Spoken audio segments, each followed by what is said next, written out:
Hello, my name is Marta Martínez Matute, and I'm assistant professor at Universidad Autónoma de Madrid in Spain.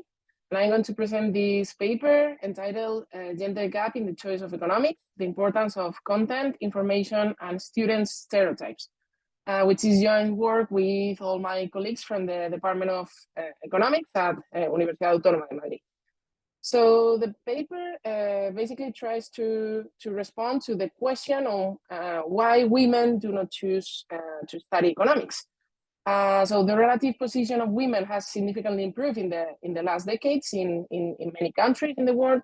There is a higher proportion of female graduates and female participating in the labor market, but there are some areas of expertise in which women are still having lower rates than men. Especially in the STEM disciplines, there is a low presence of women, but also in terms of economics compared to other social science. So we basically aim to study why in Spain, basically there are a lower amount of women studying economics, just to try to help in the design of better policies to attract more talented students in this area. So as we can see here, for example, for the whole country of Spain during the academic year 2022-2023, basically compared to other social science as psychology, journalism, or even, for example, law, basically in the area of economics, so those degrees related with economics, basically the proportion of men compared to females is much lower than in the other areas. And if we, for example, analyze the enrollment rates at Universidad Autónoma de Madrid, which is one of the most important public universities placed in Madrid, the capital of Spain, basically we can see that in terms of the degree of economics, both in the academic years of 1890, 2021, 21-22, or even 22-23, the proportion of females students is significantly lower than male students compared to other kind of degrees as, for example, economics and finance, which is much more finance related, or degrees in business or in business analytics that we also have at the university. So basically, the motivation for this paper basically started when we were teaching in this kind of degrees, and we were realizing that there were only a few women compared to men, and compared to what happens in other degrees, as for example, business or finance that we have also in our university. So this gender gap basically is much more frequent in STEM disciplines. There is a lot of previous evidence trying to deal with the lower presence of women studying mathematics during primary studies or basically at college. But the consequences are really, really important. So basically all these gender gaps in education basically have a future consequence in the labor market, which basically throws a different returns to education in terms of wages, labor opportunities, or employability of females. And there is also a persistent gender inequality in the future labor prospect and in the society as a whole. So the potential factors that we would like to investigate are basically related with the gender differences in the maths performance, if it's a reason on why women do not choose this degree. If there is an importance of role models that basically affect women preferences, if there are differences in the applicability of the education, in the prospect that women and men see in this kind of degrees, and also on the access grades to university, depending on the Spanish system to access to college. So for example, if women are on average better than men, and they have better access grades, probably they prefer other high demanded degrees as business analytics more than economics that have a lower access grade and a lower demand nowadays. So what we do in our project, so this is a project that we have this year, and we also are continuing during next academic year. but we basically aim to understand the reasons why females might not choose the degree of economics. We basically use two different surveys that we basically ask to students.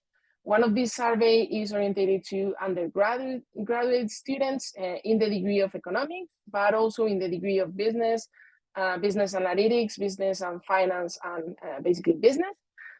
Two large public universities placed in Madrid, both Universidad Autónoma and another public university, just as a control for our students. And we also launched another survey oriented to high school students aged from 18 to, from 15 to 18 years old in the social science path before accessing university. With these students, we have also suggested to create a workshop of around 60 minutes for explaining basically a better understanding of what economics means and why economics is important in our society. To just check if this workshop might potentially change their preferences to study economics or to study other kind of degrees that they are interested in. And during the workshop, we have also show a video of around 10 minutes to explain a wide perspective of why economics is important and what economists do using different kind of women role models. So basically, we also control for rural, urban areas. We have just basically taught the workshop in several high schools from different socioeconomic status and also in Madrid versus other regional areas. This is basically a pilot experiment that we have launched this last academic year with a very limited sample of students, but basically we aim to expand this experiment next year and to increase the responses from students both at university and at high school during the next academic year, and also randomizing the high schools in which we teach the workshop and in those in which we are not going to teach it. So basically the contribution to the literature is very simple. So basically there is a huge number of papers previously pointing out that obviously choosing college is a crucial decision in their lifetimes. Basically, there are several factors explaining this. Some of these factors are basically related with the labor market. So they basically deal with returns to education, wages, employability, but there are also other kind of factors like stereotypes, information, parents' expectations, or personal interest. And it's also related with the decisions taken in a context of a high uncertainty. And also on the literature about role models and female professors, which is very important because basically there are previous evidence in which increasing the exposure to female economists or female professors basically increase the graduation rates and the attitudes and performance at economic courses.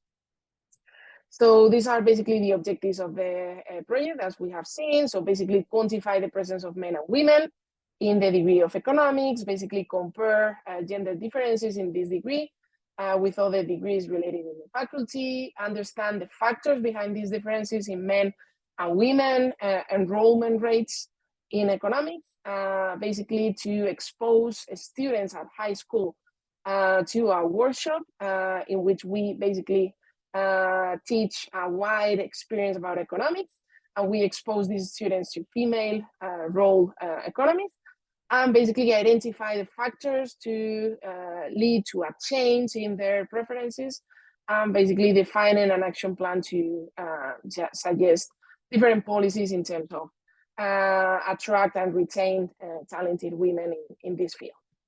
So the roadmap of the project basically was related with studying the descriptive part of students in the degree of economics at UAM. So basically why students have or not have chosen the degree of economics during the fall of 2023.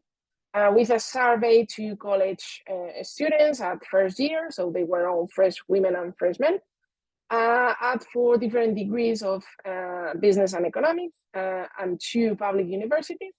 We have around 293 students in total in our survey responses. We then, during the first part of the springtime in this academic year, in 2024, basically we teach this training workshop in different high schools. And then we ask students at high school about their preferences and their incentives to study economics in the next academic year, in the moment in which they access to college. We ask about different kind of preferences about what to study or not, and we finally have a sample of 132 students. So this is some screenshots about the video that we just basically used to train at this workshop at high school. Basically, you can see that the female role models that they were exposed were basically famous Nobel Prize winners that were women. And we also talk about different kind of things, like, for example, the importance of data, what economists generally do, and also different areas of economics that probably they don't have a close contact with, as, for example, education economics, development economics, basically climate change, so different kind of topics that were related with other research areas that they weren't basically in contact before. We teach this workshop at 8 different high schools. We have plans to increase the sample in the next academic year. And basically, we perform this workshop during the months of March and April in 2024. So first of all, I'm going to briefly explain a couple of results about the surveys that we asked to college students. And then I'm going to show some quick results about what happened in high school students after the workshop.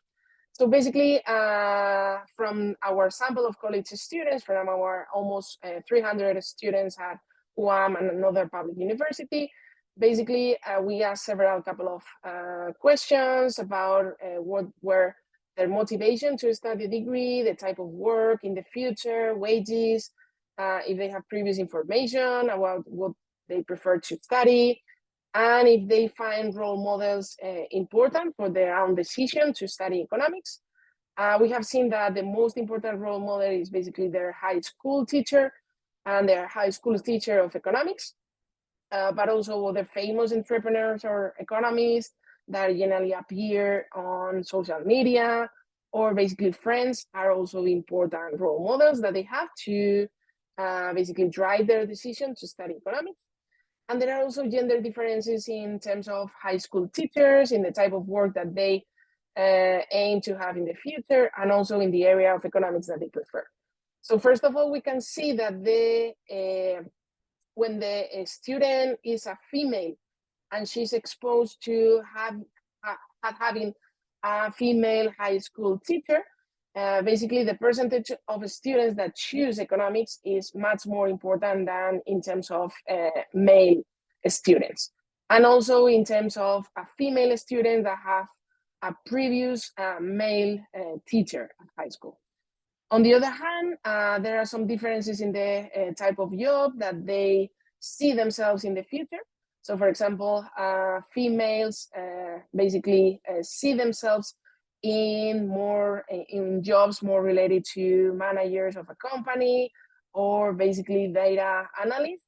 Whereas in the case of males, they see themselves more as financial advisors, or probably economists, or also investors. So they are much more orientated to finance and stocks. And basically, in terms of the area of economics, the facts are basically the same. So male are more orientated at finance, whereas in the case of females are much more orientated to international economics, trade, business management, or probably marketing. In terms of the survey to high school students, basically we have seen very preliminary results because we have a very limited sample. But we can see Basically, we have asked about the motivation to start in the future at university, about what kind of degrees they would like to choose the next academic year, and also if they choose economics, a degree about economics of business, around the half of the people that they will choose about economics or business are more likely to choose economics than business. So some of the interesting results are basically the reasons why they do not choose the degree of economics, or they are not interested in choosing the degree of economics. In terms of the women, basically they have much negative reference about the degree, probably just word by mouth or similar facts, or probably because they are not interested in economics as a personal preference, or probably because they prefer business. In terms of their male counterparts, what happens is that they are not good at math as a most important barrier to not to choose economics, or because they are more interested in other degrees that have better prospects, labor prospects. So they are probably much more oriented to job prospects as a barrier to choose economics compared to other degrees. In terms of the role models who lead you to have some interest in economics, we can see also some slight differences between women and men. In terms of females, they are much more influenced by high school teachers and also experts that they met in the past, people who they talk with, or basically people surrounding their social context. But in terms of men, they are much more influenced by friends or famous businessmen or entrepreneurs that have social media, basically. Finally, another interesting question that we ask is what happened with their high school students. So we basically launch a very, very limited regression to check on whether being a female choosing to study the degree of economics and having a high school teacher who was a female too increase the probability to study economics at a university. So we can see that this interaction, so basically being a female with having a female high school student, significantly increase a lot the probability of choosing economics in the future. Whereas in the case of females themselves, the probability of choosing economics is much lower, and having a female high school student teacher basically also decreases this probability. Obviously, these results are very limited by the small sample that we have, but our main objective is basically to enlarge the sample to future students and basically do an experiment with randomized high schools next year. So basically, we can see that this low presence of women in economics versus other social science is important. We aim to study these factors behind the decision of what major to choose. It seems that there are apparently different reasons of males and females for choosing the degree of economics. And we basically have seen that basically mathematics is not a barrier for females to study economics, whereas in the case of the gender of the high school teacher seems to be important compared to other factors. So we basically try to progress in this project in the next academic year. And for sure, very pleased to receive comments or feedback or any questions in the session of the conference. Thank you very much for your patience, and just reach me if you need any additional information, or if you have interesting suggestions to improve in the project. Thank you very much.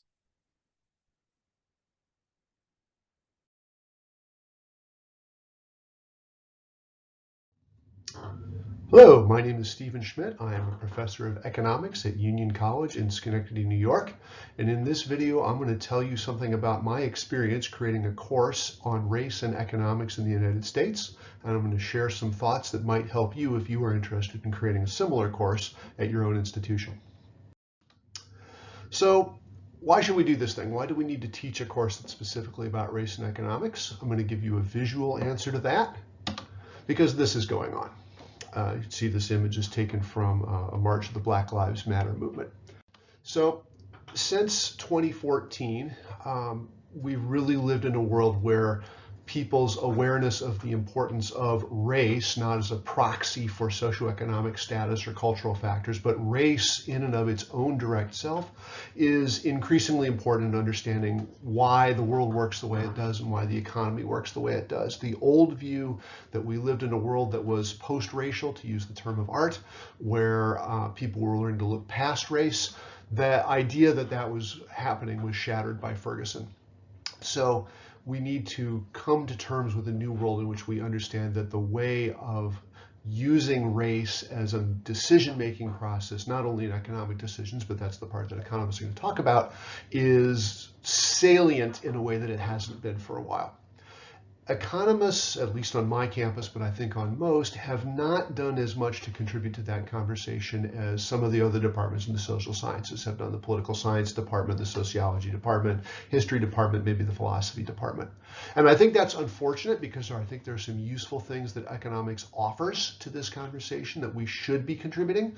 The biggest one of which, other than our subject expertise, is that we are accustomed to making the normative positive distinction. We're able to say, these are the reasons why things are happening, and the reasons why things are happening are separable from what we ought to do about them. And so they make it easier to discuss mechanisms without connecting them to ideological motivations or to particular policy proposals, things that people want to change.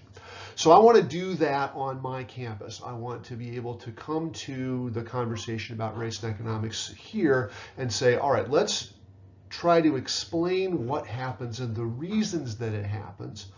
And having done that, then we'll move on to the question of what we ought to do about it. So here are 4 things I learned from my experience developing and teaching this class. The first one is that this is not dangerous or all that hard, although as you can tell from the video, I am indeed a white male. No one has come after me, no one has attacked me, no one has tried to cancel me for anything I've said or done in this class. People are, to the contrary, quite happy to see a professional economist coming in and engaging on matters where they know economics is relevant. The second thing I learned is that you can do this without a lot of advanced technical economics, which I think is important because we don't want to limit the audience for this conversation to people who've taken intermediate micro theory or statistics. We want to make this accessible to all economics majors at all years and to people who are not economics majors as well. And so there's a way to present and teach this material that achieves that. I found that I didn't have to learn very much more than I already knew in order to teach this course. You probably know what you need to know, or will only have to learn a little bit more. It won't hurt you if you decide to read Ibram Kendi's books. They are what they are.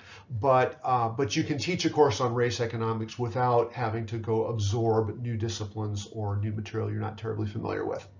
And the other thing, frankly, is that I think the way we talk about race on this campus is a little bit better because there are more people around who understand the economics behind what we're seeing. And I think that's a valuable contribution to have made. Let me tell you a little bit about what I think the important learning objectives for this course are. I basically have 3. The first one is that there are strong patterns of race and economic outcomes, and students should know what those patterns are. Students should secondly have an understanding of where those patterns come from. They are definitely partly contributed by economic forces, that people who are doing market activities in markets, in the institutions we have in the United States, will produce racially patterned outcomes. But there are also non-economic forces that have something to do with that as well. And students should understand the interplay of those kinds of forces and how the way our economy works out is shaped by the way our political decision-making process works, the kind of social norms we have, and of course the historical background that there is path dependence in the economy and the way that that shapes what we do. And I also want students to think about policy issues. What would we change in economic policy making if we decided we wanted to alter the racial economic patterns that markets are throwing to us? A little bit more broadly, I want students to be able to engage in this conversation in a way that's not scary, that might be challenging, but I want them to be able to go out and talk to other people and say, here's something we know is an issue, how can we have a rational and productive conversation about it? And I want them to have the range of the perspectives about the way the economy works and the way that race interacts with it, so that they can have a sense of what type of views they feel comfortable with and what type of views they think might need to be challenged. Here are some of the basic facts that just need to be explained if you're going to talk about race and economics. And if you're an economist, you probably know some of this data, so I won't say too much, but these are slides from the class. Median income varies enormously by racial and ethnic group, and that's true whether you view only race or if you pull out Hispanics who are an ethnicity. The difference between 41,000 for African Americans at the low end and 87,000 for Asians at the high end is enormous. Note that this is not white versus black. There are 5 identifiable ethnic groups in the United States, plus for this data some other, which can include mixed. And although most of our problems, or the most historically severe problems, have been white versus black, there's a lot more to the story than that. In particular, the role of other disadvantaged minorities, Hispanics or Native Americans, and also the challenges that have been faced by model minorities, historically Jews, but more currently Asian Americans, are also part of the story that we need to explain. And these things produce just enormous differences in income and then all of the economic opportunities that come along with that. Not the only things we need to present. We need to look at educational access, access to healthcare, opportunity to get out of poverty, opportunities for home ownership, and those are information we can make available to students too, so they can understand what the questions are and what the problems are in a way that's based on facts rather than on what they see on social media. So what's the course content going to include? It's going to include a toolkit of economics ideas and applications for thinking about racial issues. ECHO 101 is a prerequisite, so I have mostly supply and demand is what I use from that. I add some of the Becker ideas about taste-based preferences and the way that people who have preferences over the race of people they interact with will or will not change market outcomes. There's a lot of stuff on information, the idea that race is a proxy for other things that you might care about, like work effort or education or a variety of things that might be important. I also bring in a model of stigmatization by Glenn Lowry, which relies on the idea that once people know there are correlations between race and things they care about, they try to rationalize or justify those, and those can work very greatly to the disadvantage of the groups that are not favored in the patterns of race and information content.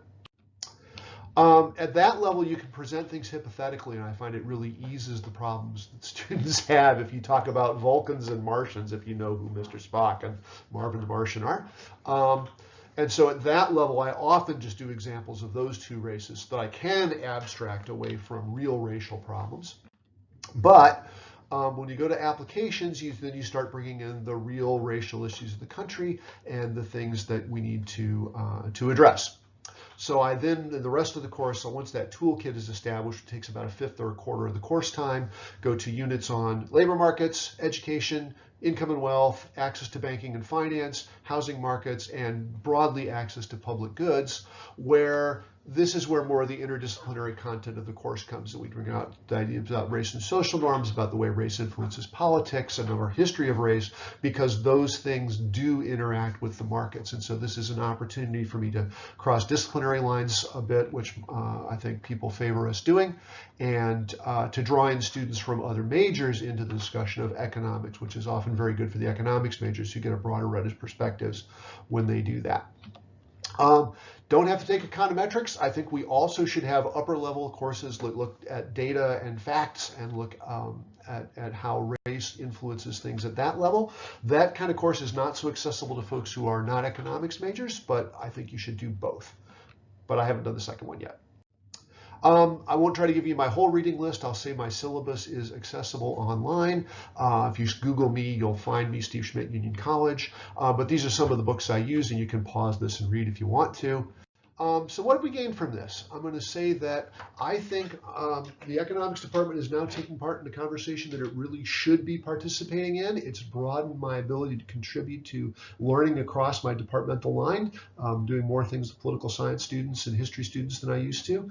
And my students are more comfortable just discussing these issues than they used to be. I'm seeing them do econometrics projects that's based on material from this course. I'm seeing them come up with senior theses topics that address issues that I think are really important. And I'm hoping that this is making my major, which is not very female and not very disadvantaged minority because we're in the economics world, that if this is opening up a pathway for people from disadvantaged groups or women to come into the major, that is something that would be very valuable. And it's too early to tell because I've only taught the course a couple of times so far, but that's something I hope will turn out to be true in the future. And I would certainly encourage other folks to give it a try. I would be happy to talk to you further. Feel free to contact me about what I've done and how I'm doing it. Thank you.